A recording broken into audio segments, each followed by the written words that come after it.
পারছি না, সত্যি আর পারছি না। সকাল থেকে খেটে খেটে হাত মাস এক হয়ে গেল। ঠাকুরজির জন্মদিনে যদি এত মজা হয়, তাহলে ওর বিয়ের দিনে কি হবে ভাবো তো।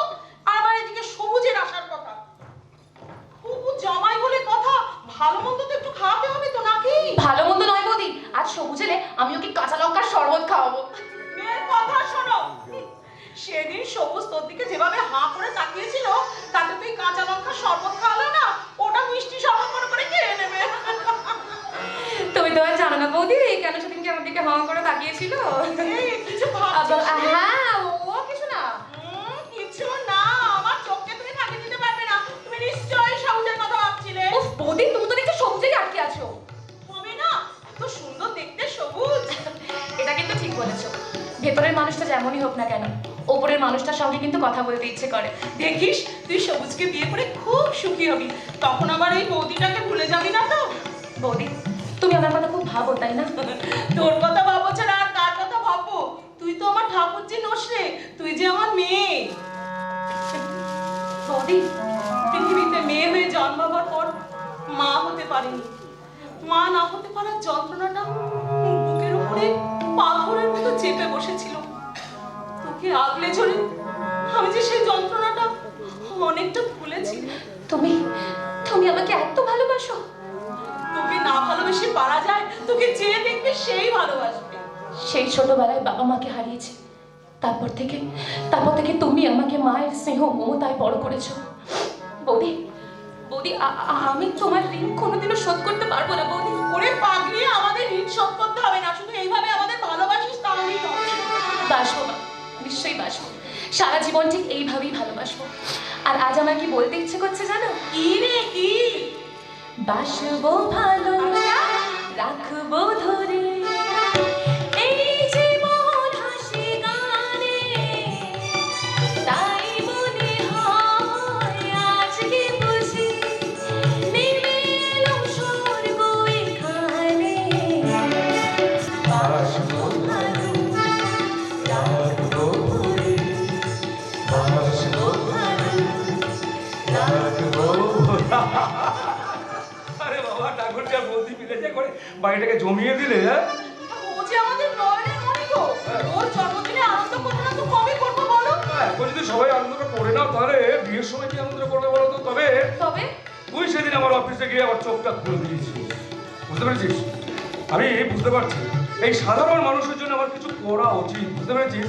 তাই ভাবছি কি জানিস তো, ওই তোর বিয়েতে মানে প্যান্ডেল বেঁধে লোক খাইয়ে কোটি টাকার আলো না জ্বালিয়ে আমি ভাবছি কি জানিস তো, ওই টাকাটা যারা বর্ডারে পাহারা দিতে যাচ্ছে না, সেই সব শত্রুর হাতে গুলি খেয়ে মারা যাচ্ছে, আমি বলছি ওই তাদের পরিবারের হাতে ওই টাকাটা দিয়ে। এই তো খুব ভালো কথা দাদা। এই তাহলে বিয়েটার কি হবে? আরে বাবা, সেটা একটা দিন দেখে নেবো, আর একটা ভালো ভালো একটা বিশাল বড় করে একটা পার্টি দিয়ে দেবো। আসতে পারি আপনি? ওকাল ধরে বড় বাবু হ্যাঁ, সেটা আপনার পোশাক দেখেই বুঝতে পারছি, কিন্তু এখানে আমি এই বাড়িতে কি চাই? গ্রেপ্তার কি? গ্রেপ্তার করতে এসেছি। কাকে গ্রেফতার করতে এসেছেন? কি বলছেন কি আপনি? হ্যাঁ, বিখ্যাত শিল্পপতি নিশিকান্ত ঘোষালকে। আগে হ্যাঁ হ্যাঁ নিশিকান্ত বাবু, আপনার বিরুদ্ধে না আমাকে সব রকম প্রমাণ আছে। তবে ভাববেন না ওই যে এলে গিয়ে আপনাকে একটা কম্বল, দুবেলা খাওয়া, একটা মশা মারা ওষুধও দেওয়া হবে। আর ওই এলের ভেতরে না আপনার মশা মাছি কিচ্ছু কামড়াবে না। তাকে কি বলছেন আপনি? একটা ফোন করলে খুব বলুন তো ইটকার করবেন না, আমি তো ওতলা ওতলা কিন্তু আলা না। এই দেখুন, আপনি গ্রেফতার করার জন্য না আমাকে অ্যারেস্ট ওয়ারেন্ট আছে। কিন্তু কেন? আপনি আমার দাদাকে অ্যারেস্ট কেন করবেন? কি করেছে আমার দাদা? আপনার দাদা মদের দোকান থেকে ইসমত আই মিন ভেজাল মদ পাওয়া গেছে। কি বলছেন আপনি? আগে হ্যাঁ নিশিকান্ত বাবু, আপনার বিরুদ্ধে আমার কাছে যা প্রমাণ আছে না, আপনার কাছে সারা জীবন যে এলের ঘাটে আনেই ছাড়বো।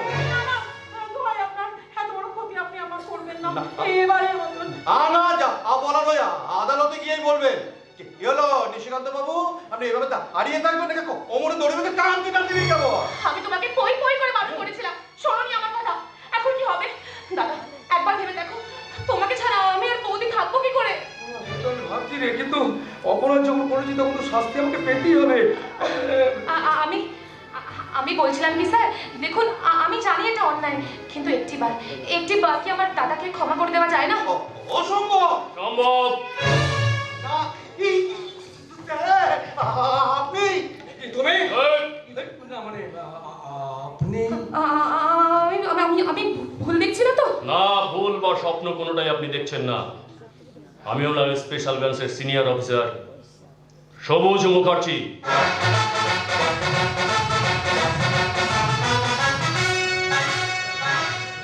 এলাকার কিছু ক্রিমিনালকে ধরার জন্য আমি প্রথমে ছদ্মবেশ নিয়ে, আর সেই দিনে আপনার সাথে আমার প্রথম দেখা হয়। আর সেই দিনে ছদ্মবেশ মানুষটার গালে আপনি ঠাস ঠাস করে চড় মেরেছিলেন। কি মনে পড়ছে? ইস, এবার আমার টয়লেট পেয়েছে। আগে আপনার দাদাকে বাঁচাই, তারপরে আপনাকে একদম সোজা টয়লেট পর্যন্ত পৌঁছে দেবো। ও হরিবাবু, Yes, sir. হাতটা নামান, ব্যথা হয়ে যাবে যে। বলুন স্যার। বলছিলাম জীবনে কোনো অন্যায় কাজ করিনি, আজ প্রথম একটা অন্যায় কাজ করব। দেখুন, ভুল তো মানুষই করে, আর সেই ভুলের ক্ষমা মানুষেরই করা উচিত। পুরি শালা হারামিটা কি পাহাড় করছে দেখো। যদি মহাকন্ডাক্টর যদি বেঁচে থাকতো না, ঠিক আছে না, অটো কোম্পানিতে চান্স দিয়ে দিত। ও হরিবাবু, ইয়েস স্যার। কি বিক্রি করছেন? কিছু না তো। আমি যেটা বলবো সেটা আপনি করবেন। আচ্ছা ধরুন, আপনার মা যদি তরকারিতে একদিন নুন বেশি দিয়ে দেয়, তাহলে কি সেই মাকে আপনি ঘাট ধাক্কা দিয়ে বাড়ি থেকে বের করে দেবেন? হ্যাঁ স্যার, আমি আমার মাকে না খুব ভালোবাসি। মায়ের চোখে জল কিছুতে সহ্য করতে পারবো না। আমিও তো ওই সাথী ম্যাডামের চোখের জল একদম সহ্য করতে পারি না। সুতরাং ওই ঘোষাল বাবুর বিরুদ্ধে যে সমস্ত তথ্য আপনি পেয়েছেন, সব তথ্য লোপাট করে দিয়ে ওকে আপনি ক্লিন চিট দিয়ে দেবেন। আর ঘোষাল বাবু, আপনাকে একটা কথা দিতে হবে। হ্যাঁ হ্যাঁ বলুন। আপনার বোনের কথা অনুযায়ী আপনাকে সারা জীবনের মতন এই মদের ব্যবসা বন্ধ করে দিতে হবে। ঠিক আছে, আমি কথা দিলাম মতো তুমি আমার মাথায় হাত রেখে প্রতিজ্ঞা করো। হ্যাঁ ঠিক আছে, তোর মাথায় হাত দিয়ে আমি প্রতিজ্ঞা করছি, আমি আর মদের দোকানগুলো সব বন্ধ করে দিয়ে লাইসেন্সগুলো সব আজ জমা দিয়ে আসবো। যা। এই সাথী ম্যাডাম, এবার খুশি হয়েছেন তো? সত্যি কি বলে যে আপনাকে ধন্যবাদ দেবো? এটা সবাই চলে যাক, আমি অন্য কিছু নেব। মানে নন ভেজের কথা বলছি, এটা ভাবছো কেন? পরে বলছি। ও হরিবাবু বাবু, ইয়েস স্যার। কি হলো এখনো দাঁড়িয়ে আছেন কেন? জানে কিন্তু যান। কিন্তু স্যার ওই অ্যারেস্ট ওয়ারেন্টটা ওটা আমার কাছে দিন। দিন দিন। এই নিন স্যার। যান এবার যান। Okay sir. যান, চলে যান। আমি যে আপনাকে হে কি, আপনি আগে এসব কেন বলছেন? আরে বাবা, এতক্ষণ হরিপদ বাবু ছিল বলে আমার সামনে আমাকে আগে আপনি বলে সম্বোধন করছিলেন, এখন উনি নেই। আরে বাবা, আমি আপনাদের সেই সবুজ আগে যেমন আছি এখন তেমনই আছি।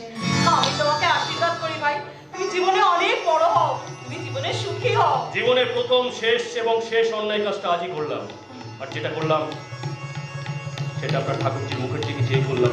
কারণ আমি তো জানি ও দাদাকে কতটা ভালোবাসে।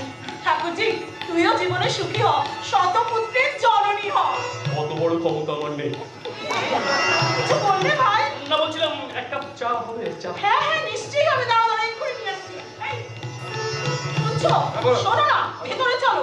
আরে দুজনকে একটু একা থাকতে দাও না। ঠিক আছে, চলো যাচ্ছি। এসো এসো। থ্যাংক ইউ সবুজ, তাহলে আমি আসছি। আবার তোমার সঙ্গে আবার দেখা হচ্ছে, তো ডাকলে আমাকে দরকার বলে ডাকবে, আমি আসছি।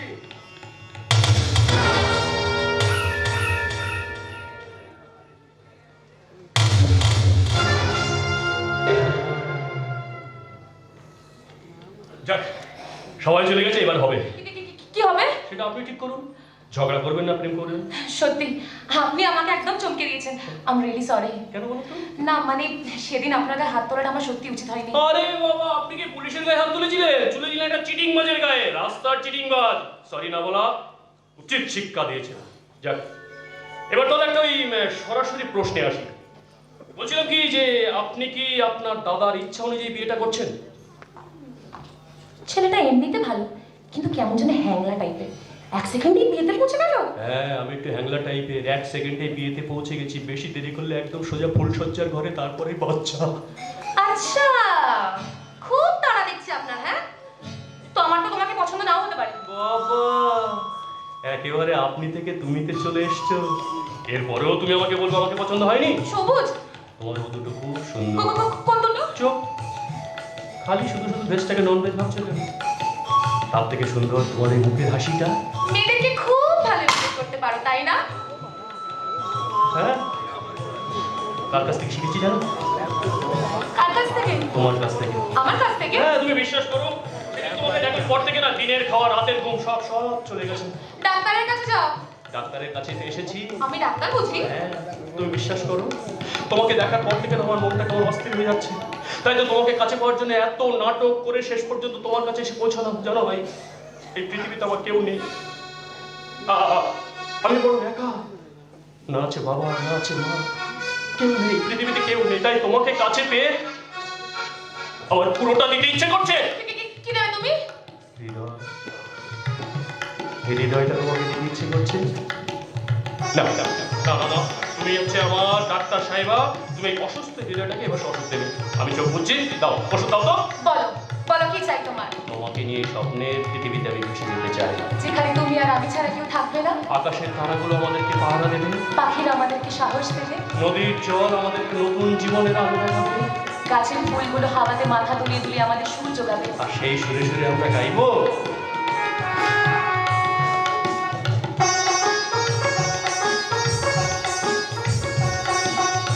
ভালো লাগে স্বপ্নকে, রাতে জাগা স্বপ্নকে, ভালো লাগে স্বপ্নকে, রাতে জাগা স্বপ্নকে, ভালোবেসে মন হারালে সেই স্বপ্ন দেখা এই জীবনে সত্যি হলে, সেই স্বপ্ন সাথে এই জীবনে সাথী হলে। অসম্ভব অসম্ভব, তোমরা যেভাবে লেট করছো তাতে পেশেন্টকে বাঁচানো আমার পক্ষে অসম্ভব হয়ে উঠছে। ও কথা বলবেন না ডাক্তার দিদি, ও কথা বলবেন না। আপনি জানেন না সবুকে ওর মা কতটা ভালোবাসে। একটা ব্যবস্থা করুন প্লিজ। আরে তার জন্য তো টাকা চাই, শুধু কি অপারেশন খরচ, যে কিডনি ডোনেট করবে সেও তো টাকা নেবে। ডাক্তার দিদি, নিজের চোখেই তো দেখলে, সবুজ ওর কিডনি দিয়ে ওর মাকে বাঁচাতে চাইলো, কিন্তু ওর ব্লাড গ্রুপের সঙ্গে ওর মায়ের ব্লাড গ্রুপ মিললো না। তুমি তো নিজেও চাইলে, কিন্তু তোমার রক্ত মিললো না। এখন ও পজিটিভ ব্লাড গ্রুপ আছে এমন কোনো মানুষকে খুঁজে বার করতে হবে, এবং কিডনি ডোনেট করার ব্যাপারেও তাকে রাজি করাতে হবে। কিন্তু সে কি রাজি হবে ডাক্তার দিদি? এই 2020 সালে মানুষ তো এখন অনেক পিছিয়ে আছে। হ্যাঁ, আমি তোমার কথা মানছি, কিন্তু তাদেরকে তো বোঝাতে হবে। শোনো, এই পৃথিবীতে প্রতিটা মানুষের শরীরে দুটো করে কিডনি থাকে। সে যদি চায় একটা কিডনি কাউকে দান করতেই পারে, তাতে তার কোনো অসুবিধাই হবে না। সবই বুঝলাম, কিন্তু এমন ডোনার পাবো কোথায়? প্রয়োজনে খবরের কাগজে বিজ্ঞাপন দিতে হবে, কিন্তু যা করার খুব তাড়াতাড়ি করতে হবে। সবুজের মা এখনো হাঁটাচলা করতে পারলেও পেশেন্ট কিন্তু ভিতর ভিতর খুবই দুর্বল হয়ে পড়ছে। ডাক্তার দিদি, আমার যা বলার আমি তো তোমাকে বললাম। এখন তুমি সবুজের সঙ্গে আলোচনা করে ঠিক করো কি করবে। আমি আসছি। উফ, এখন যে আমি কি করি, একটা কিডনি চাই, কিন্তু কে দেবে কিডনি? আমি দেবো কিডনি। আপনি? আজ আমি দাদা কর্ণ সেজেছি, আমার দেহের প্রত্যেকটা অঙ্গ আমি দান করে দেবার জন্য ঘুরে বেড়াচ্ছি। আমি আমার চোখ দুটো দেবো বোম্বেকে, সেই চোখ দিয়ে ওরা চারিদিকে নজর রাখবে, যেন পাকিস্তান থেকে কোনো জঙ্গি ভারতবর্ষে ঢুকে নাশকতা করতে না পারে। আর হাত দুটো দেবো রাজ্যকে, এই হাত দিয়ে ওরা গোটা ভারতবর্ষটাকে আঁকড়ে রাখবে। আর আর পা দুটো দেবো দার্জিলিংকে, এই পা দিয়ে ওরা এক ধাপ এক ধাপ এক ধাপ করে এভারেস্টের চূড়ায় উঠে ভারতীয় জাতীয় পতাকা পুঁতবে। আর মনটা দেবে বাংলাকে। বাংলাকে? হ্যাঁ ভাই, সারা ভারতবর্ষের সব রাজ্যের চেয়ে একমাত্র বাংলা, যে বাংলার মানুষের মন সবচেয়ে ভালো, সবচেয়ে সরল, সবচেয়ে দরা। হ্যাঁ দেখুন, আপনার প্রলাপ সময়ের মতন আমার সময় নেই, আমি বড় বিপদে পড়েছি।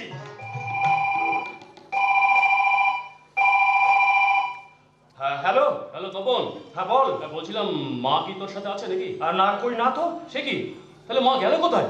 দেখ না, ঘরের ভিতরে গেলাম, ঘর দরজা বন্ধ, মা ঘরের ভিতরে নেই। কোথায় আছে তুই জানিস? না তো, আমি তো জানি না। দেখ, সারা পাড়া তন্ন তন্ন করে খুঁজেছি, কোথাও মা নেই, আমি কোথাও খুঁজে পাইনি। হ্যাঁ তুই এক কাজ কর, তাড়াতাড়ি থানায় যা। আচ্ছা। আমি আসছি। আচ্ছা, ওকে ওকে, আমি এক্ষুনি যাচ্ছি, এক্ষুনি যাচ্ছি। নিরুদ্দেশ! গান্ধারী নিরুদ্দেশ! গান্ধারী নিরুদ্দেশ! গান্ধারী নিরুদ্দেশ!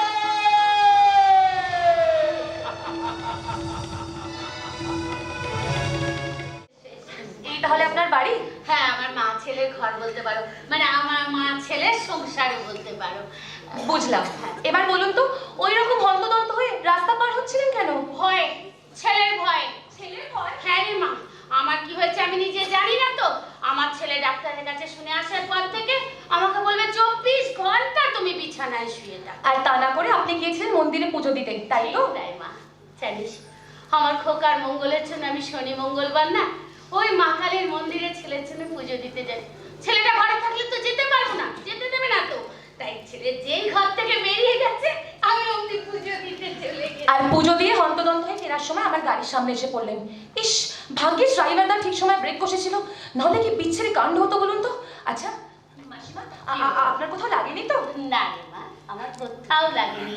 জানিস মা, নিয়তির ট্রাঙ্কল যতক্ষণ না আসে ততক্ষণ তোর গাড়ির সামনেই বল, আর মাথায় বাজ করেই বল, এই পৃথিবী ছেড়ে আমার কোথাও যাওয়া হবে না রে সোনা। ছি ছি মাসিমা, অমন কথা বলবেন না।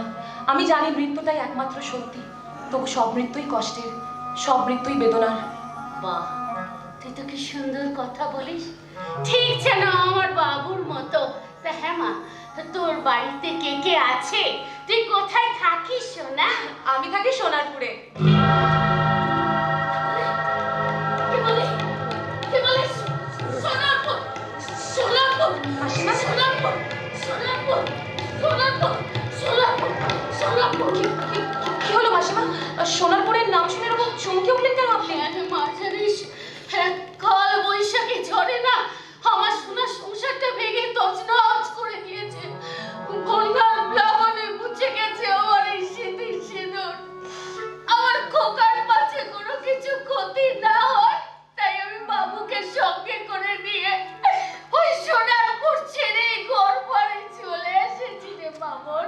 আমি জানি না সেদিন আপনার জীবনে কি ঘটেছিল, তবে আমি আমাকে বলছি, দেখবেন রাত যত গাঢ় হবে দিনের আলো তত কাছে আসবে। বাহ বাহ বাহ বাহ বাহ, কি সুন্দর কথা। মাসিমা, কি হলো? খুব কষ্ট হচ্ছে? একটু জল খাবেন? আপনি বসুন এখানে। আপনি বসুন, একটু জল খাবেন? আপনি বসুন, আমি আপনার জন্য জল নিয়ে আসছি। ও মা, শোন না, শোন না, আমার রান্নাঘরে কোথায় কি আছে তুই কেমন করে জানবি? মেয়ে হয়ে জন্মেছি মাসিমা, তাই রান্নাঘরটা ঠিক খুঁজে নেব। আপনি বসুন, আমি এক্ষুনি আসছি। বাহ বাহ বাহ, কি সুন্দর দেখতে না মেয়েটাকে, কথাগুলো খুব সুন্দর বলে। আমার বাবুর সঙ্গে ওর খুব ভালো মানাবে। কিন্তু ছেলেটা যে আমার কোথায় যায় এই সময় যদি আসতো না। আমি চলে এসেছি। তোমার কি ব্যাপার বলো তো? তুমি কোথায় গিয়েছিলে? কোথায় গিয়েছিলে? তুমি তো জানো তোমাকে ঘরে দেখতে না পেলে আমি একবার পাগল হয়ে যাই। সেই জন্য থানায় গিয়ে একটা মিসিং ডায়েরি করে ফিরছি। তখনই পাড়ার সঞ্জু বললো তুমি নাকি বাড়ির দিকে ফিরছো। আচ্ছা আচ্ছা মা, তুমি কোথায় গিয়েছিলে বলো তো? বউ আনতে। বউ আনতে? হ্যাঁ, কার জন্য? আমি আমার বাড়ির বৌমা আমি ঠিক করে ফেলেছি, আমি বউ ঠিক করছি। আরে কে বউটা কে?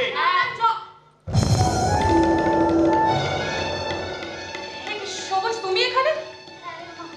তোরা দুজনকে চিনিস নাকি? ওই তো আমার খোকা, আমার সবুজ। জানিস সবুজ, আজ একটা দারুণ কাণ্ড হয়ে গেছে। আমি তোর নাম করে কালী মন্দিরে পুজো দিতে গেছিলাম, আর ঠিক রাস্তাটা পার হচ্ছিলাম একটু অন্যমনস্ক হয়ে, আর মামুনির গাড়ির সামনে। তারপর মামুনি আমাকে সঙ্গে করে, দেখেছো আমি আমার কথাই বলে চলেছি। তা হ্যাঁ রে মা, ও মা, তোর নামটা কি বল না মা, বল।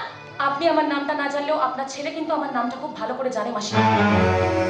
সবুজ, কি ব্যাপার? আমায় কিছু বলিসনি কেন? না মা, আসলে ব্যাপারটা অন্য কিছু নয়। দেখেছো আমার ছেলে কেমন লজ্জা পেয়ে গেছে। মায়ের কাছে লজ্জা কি বাবা, আমাকে তো বলতে পার। যা, ও নিয়ে তুই চিন্তা করিস না, তোরা দুজনে কথা বল, আমি চট করে তোদের জন্য একটু চা। কিছু বলবে না? কি আর বলবো? রাইট, একটা মিথ্যাবাদের কি বা বলার থাকতে পারে? বলো, আরো দুটো মিথ্যে কথা বলো। তোমার মুখ থেকে মিথ্যে কথা শোনা তো আমার অভ্যেসে দাঁড়িয়ে গেছে। না সাথী না, ধরো যখন পড়ে গেছে তখন আর কোনো মিথ্যে কথা নয়, কয়েকটা সত্যি কথা তোমাকে বলতেই হবে। সাথে আমি কোনো পুলিশ অফিসার নই। একটা বিশেষ কারণে পুলিশ অফিসার সাজতে বাধ্য হই। দয়া করে সেই কারণটা তুমি আমার কাছে জানতে চেও না, আমি তোমাকে বলতে পারবো না। বেশ, তা নয় জানতে চাইলাম না, কিন্তু আমাদের ভালোবাসাটা, একসঙ্গে কাটানো মুহূর্তগুলো, ভবিষ্যতে একসঙ্গে থাকার প্রতিশ্রুতি, সবই কি তাহলে মিথ্যে ছিল?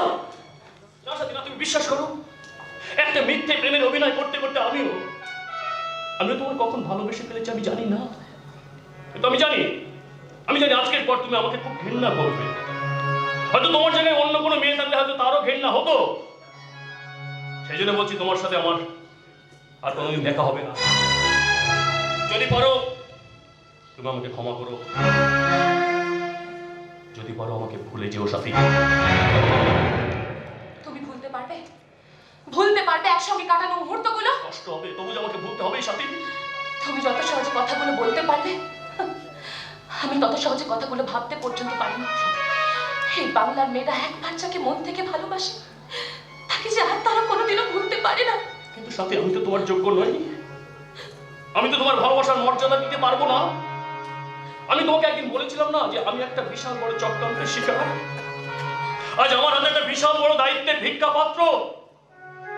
সাথী, তোমার কাছে মুক্তি ভিক্ষা চাইছি সাথী, তোমার কাছে আমি মুক্তি ভিক্ষা চাইছি। আমি বড় ক্লান্ত, আমি অসহায়, আমি পারছি না সাথী, আমি আর পারছি না।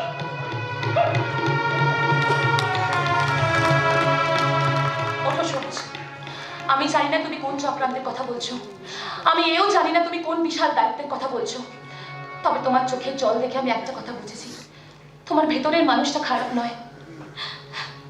আমি আজ তোমাকে বলছি, আমি তোমার মতো একটা মিথ্যেবাদীকেই ভালোবাসি। কিন্তু কেন সাথী, কেন? কারণ আছে সবুজ, কারণ আছে। একটা মেয়ে যেমন একটা ছেলেকে খারাপ করতে পারে, ঠিক তেমনই একটা মেয়ে একটা ছেলেকে ভালো করতে পারে। আমি যদি আজ তোমাকে ভুল বুঝে চলে যাই, তাহলে তুমি যে আরো চোরা পথে হারিয়ে যাবে সবুজ। তাই তো আজ আমি রবি ঠাকুরের বাল্মীকি প্রতিভার প্রধান চরিত্র সেই বালিকার মতো নিজেকে সাজিয়ে একবার শেষ চেষ্টা করে দেখবো যে একটা মিথ্যেবাদীকে সত্যের মঞ্চে দাঁড় করানো যায় কিনা। হ্যাঁ, আমি তোমাকে আমার ভালোবাসার স্কুলের ছাত্র করে পড়াবো প্রেমের সহজ পাঠ, চেনাবো অন্তরের অক্ষরগুলো, তারপর দেখবো যে একটা ফেল করা ছেলেকে স্টার মার্কস পাইয়ে পাশ করানো যায় কিনা। হ্যাঁ, আমি তোমার দুটো হাত ধরে তোমার চলার পথ পরিষ্কার করে সমস্ত বাধা বিপত্তি কাটিয়ে তোমাকে আমার মূল স্রোতে আমি ফিরিয়ে আনবো সবুজ, আমি কথা দিই। আমি তোমাকে কথা দিচ্ছি সাথী, তুমি যদি আমার পাশে থাকো আমি নিশ্চয়ই ফিরে আসবো সবুজ, আমি নিশ্চয়ই ফিরে আসবো।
একেবারে শান্ত মাল, কিন্তু এইবার হব আমি অশান্ত। প্রশান্ত মহাসাগরের ঢের মতো আমি আছড়ে পড়বো আমার লক্ষ্য পূরণের পারে। সাথী আর সবুজ এখন প্রেমে হাবুডুবু খাচ্ছে, একে অপরকে ছাড়া এক মুহূর্ত থাকতে পারছে না, একে অপরকে ভেবে কোনো কিছু করতে পারছে না। এই দুর্বলতাটাকে আমাকে কাজে লাগাতেই হবে।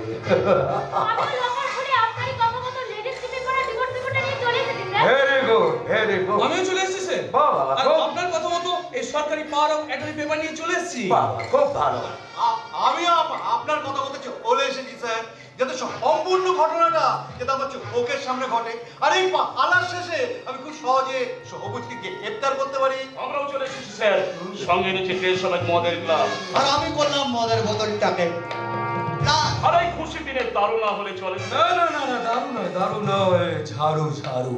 আরে বাবা, আগে ঝাড়ু দিয়ে আমার এই ঘরটাকে পরিষ্কার করি, তারপর তো দারু। তবে তোদের বুদ্ধির তারিফ কোথায়? সেদিন ওরা বুদ্ধিটা দিয়েছিল পুলিশ সেজে, সবুজ যদি আমাদের বাড়িতে না আসতো তাহলে সাথীর মনে কিন্তু সবুজের বাসা বাঁধতো না। হ্যাঁ, আমি কেমন পাহাড়টা করলাম বলুন? একটা চোর চিটিংবাজকে কিরকম সারাক্ষণ ধরে স্যার স্যার বলে গেলাম। একটা কথায় বলো না, ওই ঠেলায় বলে নাকি বিড়াল নাকি গাছে ওঠে, সে কথা সেই পাবলিকরা জানে স্যার। আর এই সবুজকে আমি কেমন একটা স্যার স্যার বললাম, এটা এবার মতো। সবই তো বুঝলাম স্যার, কিন্তু আপনার আসল প্ল্যানটা যে কি সেটাই তো বুঝতে পারলাম না এই সামান্য প্ল্যানটা তুমি বুঝলে না স্যার। তুমি সত্যি একটা গাধা। হ্যাঁ, সত্যি তুমি একটা গাধা। আরে বাবা, আজকেই তো সবুজ সাথী রেজিস্ট্রি পেপারে সই করবে, পেপার রেডি আছে স্যার। তারপর ডিভোর্স পেপারে সই করবে। সেই পেপারও রেডি আছে স্যার। স্যার তাহলে এই সরকারি পাওয়ার অফ অ্যাটর্নি পেপার ওটাতে প্রথমে সই করবে আমার বোন সাথী, তারপর সাথীর অবর্তমানে সবুজ আমার নামে লিখে দেবে। বেশ, খেল খতম, পয়সা হজম। স্যার স্যার এত কাঠখড় পোড়ানোর কি প্রয়োজন ছিল স্যার? সাথী ম্যাডাম আপনাকে পাগলের মতো ভালোবাসে স্যার। আপনার কথা সাথী ম্যাডামের কাছে শেষ কথা। স্যার আমার মনে হয় আপনি যদি এই কথাগুলো ম্যাডামকে গুছিয়ে বলতেন, তাহলে আমার মনে হয় সাথী ম্যাডাম স্বেচ্ছায় প্রপার্টিটা আপনার নামে লিখে দিতেন। তুমি সত্যি একটা গারল। হ্যাঁ, এতদিন আমার সঙ্গে রয়েছে অথচ কাজের তুমি কিচ্ছু শিখতে পারো। আরে বাবা, আমি বেআইনি কাজ করি ঠিকই, কিন্তু আইন মেনে কাজ করি। আইন মেনে? হ্যাঁ, বুঝতে পেরেছো? আরে বাবা, একটা ওষুধের দোকান করতে গেলে যেমন একটা লাইসেন্সের দরকার হয়, সেটা আমার আছে। একটা মদের দোকান করতে গেলে লাইসেন্স এবং সরকারি সিলমোহরের দরকার হয়, সেটাও আমার আছে। আর তারপর আজকে যেটা হবে সেটাও কিন্তু আইন মেনেই হবে। হ্যাঁ, আইন মেনে। সবুজ সাথী রেজিস্ট্রির পর ওরা আইনত স্বামী স্ত্রী। তারপর বাবার উইল করে যা সমস্ত সম্পত্তিটা পাওয়ার অফ অ্যাটর্নি দেবে আমাদের সবুজকে। এর মধ্যে আমি একটা ছোট্ট বেআইনি কাজ করব। বেআইনি কাজ? ছোট্ট বেআইনি কাজ, বুঝতে পেরেছো? ছোট্ট বেআইনি কাজ। সেই যে এগ্রিমেন্ট অনুযায়ী সবুজের কাছ থেকে সমস্ত সম্পত্তিটা আমি আমার নামে লিখিয়ে নেব। তারপর সাথীকে মেরে আমি ফ্যানের মধ্যে ঝুলিয়ে দেব। বাবু, আপনার পুলিশের চোখ কি বলবে? এটা ভেরি সিম্পল স্যার। এই যে সবুজ একটা চোর চিটিংবাজ, এই কথা স্যার সবাই জানে। আরে এটা খুব সহজে প্রমাণ হয়ে যাবে যে এত বড় প্রপার্টিটা পাওয়ার লোভে সবুজ সাথীকে ভালোবেসে বিয়ে করেছে। আর যে প্রপার্টিটা পাওয়া হয়ে গেছে সঙ্গে সঙ্গে সাথীকে ছেড়ে দিয়েছে। সেই দুঃখ সহ্য না করতে পেরে সাথী মনে গলায় দড়িতে মারা গেছে। তখন আমি আপনার অভিযোগ করা ব্যক্তিকে ওকে আমি গ্রেফতার করবো। ওরে শালা কালা, আরে যে দেখছি কলিযুগের শকুনি রে। আর না না, এই লিখেছে নতুন এক রামায়ণ, তার এ দর্শরত না কর ওরফে বাল্মীকি মনে। আমি বাল্মীকি আর শকুনির কুটির মাল। ঋষিকান্ত ঘোষাল একেবারে শান্ত মাল। সবই তো বুঝলাম স্যার, কিন্তু আপনার এই মহান কর্মযোগে আমরা প্রত্যেকে সামিল আছি স্যার। আমরা ছাড়া আপনি কিন্তু আপনার লোকে পৌঁছাতে পারতেন না। তাই আর বলতে হবে না ভাই, আমি বুঝে গেছি। Nayana, Yes, sir. কিশোরায় মাস গেলে মাইনে পাই কত? 10,000 টাকা। বাড়িয়ে দাও, ওকে। বাড়িয়ে দাও। এই মাস থেকে 15,000 টাকা করে মাইনে দেবে। ক্যাশিয়ারকে বলে দিও। কি কিশোরায় খুশি তো? স্যার, স্যার আপনি আমাকে এতই মূর্খ ভেবেছেন? আপনি পাচ্ছেন 200 কোটি টাকা, আর আমার বেলা মাত্র মাসে 5,000 টাকা বেশি। স্যার, সবুজকে এখানে নিয়ে আসা থেকে আপনার সমস্ত অপকাজের সাক্ষী কিন্তু আমি। স্যার একটা কথা বলে রাখি, মন দিয়ে শুনে রাখুন। আমাকে এককালীন 2 কোটি টাকা দিতে হবে, আর তা যদি না হয় আমি কিন্তু আপনার সমস্ত প্ল্যানিং জানি। সুতরাং ঋষিকান্ত ঘোষালের সঙ্গে ব্ল্যাকমেল করছো? আরে বাবা, এইভাবে চলতে থাকলে তো লাভের উপর পিঁপড়ে খেয়ে চলে যাবে। স্যার, পিমড়েদের পেটটা কতটুকু স্যার? আর ওরা আপনার এই 7 হাঁড়ি লাভের গুড় থেকে কতটুকুই বা গুড় খেতে পারে? স্যার আমার মনে হয় ওই 7টা পিণ্ডে যদি আপনার ওই 7 হাঁড়ি লাভের গুড় থেকে যদি একটু গুঁড়ো খায়, তাহলে খুব একটা লাভের গুড় থেকে কমবে না স্যার। লাভের গুড় কমবে কিনা জানি না, তবে এই পৃথিবী থেকে যে আজ একটা মানুষ কমে যাবে এটা আমি হলপ করে বলতে পারি। এই পৃথিবী থেকে একটা মানুষ কমে যাবে তার মানে? আর তার নাম হচ্ছে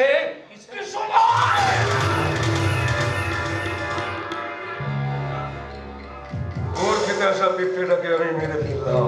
আপনি কি করলেন স্যার? একটা ক্ষুধার্ত মানুষ কিভাবে মেরে ফেললেন? আপনার হাত এতটুকু কাঁপলো না? কেন কাঁপবে? মানে কেন কাঁপবে? এটা কি আমার প্রথম খুন? আর মানে স্যার দুটো এটা আমার 3 নম্বর শিকার। 3 নম্বর আমার কাছে যারা বাধা দেবে তাদের প্রত্যেককে আমি জগাকালা তোরা লাশটা তাদের সঙ্গে ফেল, কারণ আমার বোন আসছে তাড়াতাড়ি যা। ওকে এই,